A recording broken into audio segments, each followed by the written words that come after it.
You are in the middle of doing something completely ordinary. Washing the dishes, driving alone, walking from one room to another, and you hear yourself, not thinking, actually talking, out loud, to no one. Maybe you are working through something that happened earlier, replaying a conversation and saying what you actually wanted to say. Maybe you are narrating what you are doing, step by step, under your breath.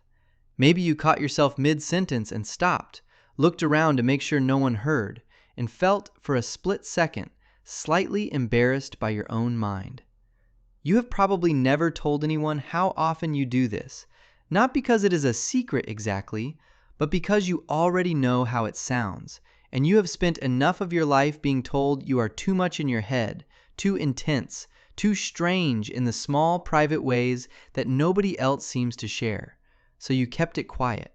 Here is what nobody ever told you. The people who talk to themselves are not the ones something is wrong with. They are the ones something rare is happening inside. And the 7 traits we are about to go through are not flattering labels designed to make you feel special for 5 minutes. They are documented psychological patterns, real research, real findings, about the specific kind of mind that cannot help but think out loud. And by the time we reach the last one, you are going to understand something about yourself that you have spent years not having the language for. Trait 1. You examine yourself in a way most people never do. Think about the last time you caught yourself mid-sentence, alone, saying something like, "Okay, why did I actually react that way?" In that moment, something unusual happened. You split in 2. One part of you acted, another part stepped back and watched. Psychologists call this reflective awareness, and it sits at the very heart of genuine self-knowledge.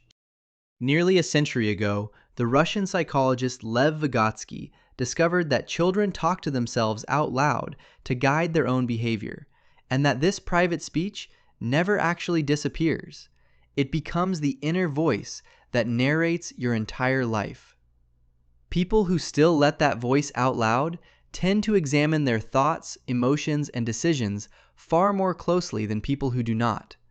They do not just feel angry, they ask why. They do not just make a choice, they interrogate it. They do not just move through the day, they watch themselves moving through it. Most people live on autopilot, reacting without reflecting, doing without examining, moving from one moment to the next without ever pausing to ask what any of it means or costs or reveals. You are not most people. Every quiet conversation you have with yourself is a small act of paying attention to the one person most of us understand the least, ourselves. Trait 2. You solve problems differently than almost everyone around you. There is a reason engineers mutter at whiteboards. There is a reason chess players whisper through their moves. There is a reason writers pace and talk through their sentences before they write them down. When you say a problem out loud, you force your brain to do something it resists when the thinking stays silent. You force it to slow down, to turn fuzzy, half-formed ideas into precise words, words that can be examined, words that can be wrong in a way that is audible. Psychologists call this the self-explanation effect, and study after study has shown that people who explain a problem to themselves out loud understand it more deeply and solve it more reliably than people who just stare and think. Here's the part that most people miss. The moment a flawed plan hits the air, it sounds wrong in a way it never did inside your head. Your own voice becomes a quality control system running in real time. Every sentence is a step. Every step exposes the next gap. And suddenly, the wall you were stuck at has a door in it. Under pressure, this becomes something close to a superpower. While other people freeze, you are quietly organizing the chaos, narrating, sequencing, working the problem one spoken sentence at a time. You are not smarter because you talk to yourself. You think more clearly because you do. And that difference, over a lifetime, compounds into something significant. Trait 3. You have an ability to manage your emotions that most people spend years trying to learn. Here is something you can try the next time anxiety hits before something important. Instead of saying, "I am so nervous," try saying your own name. Try saying, "You have handled worse than this. You have done hard things before." It sounds strange the first time, but this tiny shift has been studied extensively by Ethan Kross, a psychologist at the University of Michigan, who spent much of his career studying the voice inside the human head. What he found is remarkable. When people talk to themselves using their own name or the word you instead of I, they create psychological distance from the emotion they are inside. They stop drowning in the feeling. They start coaching themselves through it. In Kross's research, people who used this kind of distanced self-talk before a stressful situation felt less anxious, performed better, and recovered faster afterward. The same brain that was spiraling was talked back down by its own owner.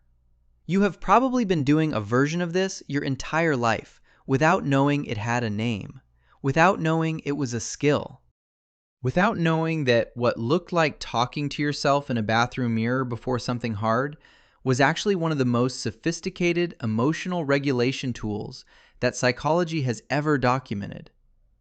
That is not weakness talking to itself. That is a mind that learned, somewhere along the way, how to be its own steady presence. Pause. Stop here for a moment, because something needs to be said before we continue. If you are recognizing yourself in these first 3 traits, there is a good chance you have spent a significant part of your life being told that the way your mind works is a problem. Too much in your head, overthinking everything. Why can you not just let things go? Why do you have to analyze everything? I want to say something directly about that. The people who told you those things were not wrong about what they saw. They were wrong about what it meant. A mind that examines itself is not a mind that cannot stop. It is a mind that refuses to be lazy about its own inner life. And in a world full of people who move through entire decades without ever asking a single honest question about who they are or why they do what they do, that refusal is not a flaw. It is one of the rarest things a human mind can do. Stay with me. The next 4 traits are the ones most people with this habit have never seen connected to talking to themselves before. Trait 4. Your creativity operates on a level most people never access. Creativity at its core is the act of connecting things that do not obviously belong together. Speaking your thoughts out loud lets you do something that silent thinking almost never can. You can argue with yourself. You can play both sides of an idea. You can ask, "What if?" and then answer in a completely different voice than the one that asked. A conversation with no one becomes a brainstorm with a room full of versions of you. When ideas stay locked inside your head, they circle the same familiar grooves, the same pathways, the same conclusions you have already reached 100 times before. But spoken out loud, an idea has to take a shape, and that shape can be examined, twisted, challenged, combined with something unexpected. 2 half-formed thoughts collide in the air between your mouth and your ears, and something appears that neither of them was alone. This is why so many of the most creative people in history talked constantly while they worked. Not because they were eccentric, because they had discovered, without anyone explaining it to them, that the voice is a tool. That thinking out loud is not a distraction from the work. It is how the deepest work actually gets done. You have been doing this your entire life and calling it strange. It was never strange. It was your creativity finding its way out of your head and into the world. Your focus is stronger than you have ever been given credit for. Most people assume focus is silent. Head down, mouth shut, no distractions. But psychologists have found something that runs directly against this assumption. In one well-known study, researchers asked participants to find a specific object hidden in a cluttered visual scene. When participants said the name of what they were looking for out loud, they found it significantly faster. The spoken word sharpened attention in a way that silent searching could not. Athletes have understood this for years. Sports psychologists have shown repeatedly that short instructional self-talk, eyes up, stay low, follow through, measurably improves performance in the moment it is used. The voice becomes a coach, steering attention back to what matters the instant the mind begins to drift. You have probably done this without ever noticing. Repeating a number out loud until you can write it down. Saying the next step in a task under your breath to keep yourself on track. Walking yourself through something complicated by narrating it quietly as you go. In each case, your own voice was doing something precise and powerful. It was locking your attention onto a single target and holding it there. People who talk themselves through their work are not distracted. They are coaching themselves in real time. And that coach, the one that lives in your own voice, never stops paying attention. Trait 6. You think for yourself in a way that is becoming increasingly rare. Most people, when they are uncertain, reach outward. They ask someone. They scroll. They look for a voice outside themselves to tell them what to think or feel or decide. People who talk to themselves have somewhere else to turn first, inward. They have built the habit of running an idea past their own judgment before borrowing anyone else's. And over time, that builds something uncommon. A person who can stand on their own conclusions.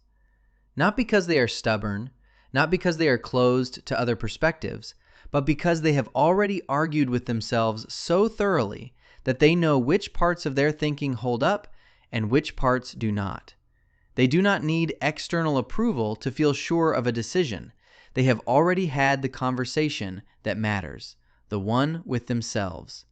In a world that is engineered, every single waking hour, to tell you what to think, what to want, what to feel, what to believe, the ability to hear your own voice clearly over all of that noise is not just rare, it is almost an act of resistance.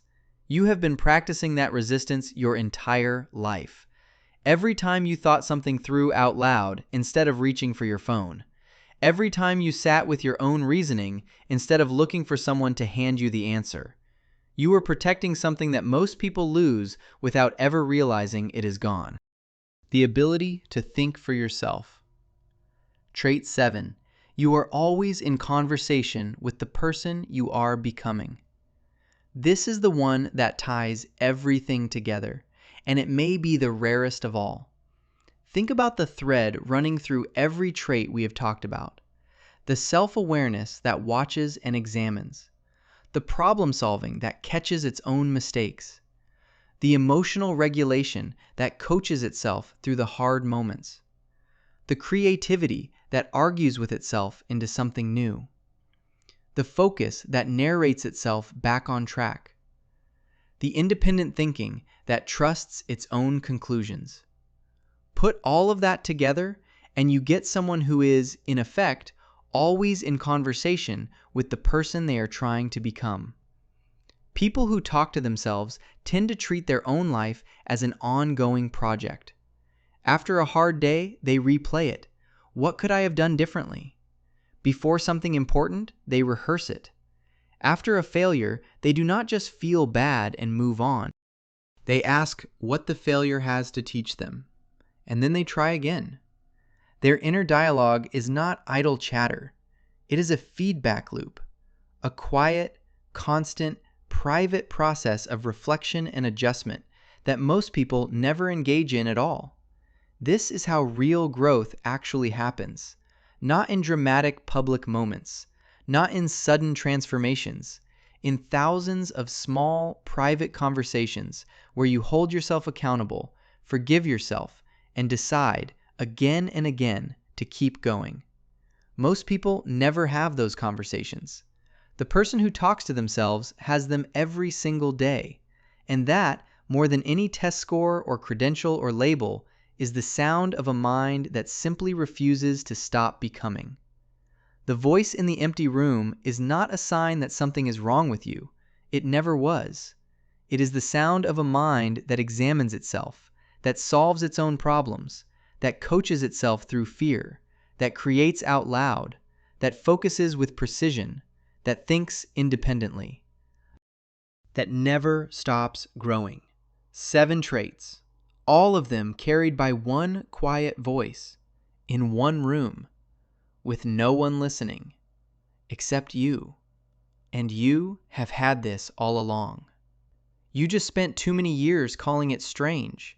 Which of these 7 felt like the one you have been living your whole life without the words for? Drop it in the comments, because somewhere, someone who has been quietly embarrassed by this habit their entire life is reading what you write, and your words might be the first time they understood that the voice they kept trying to silence was never the problem. It was the point.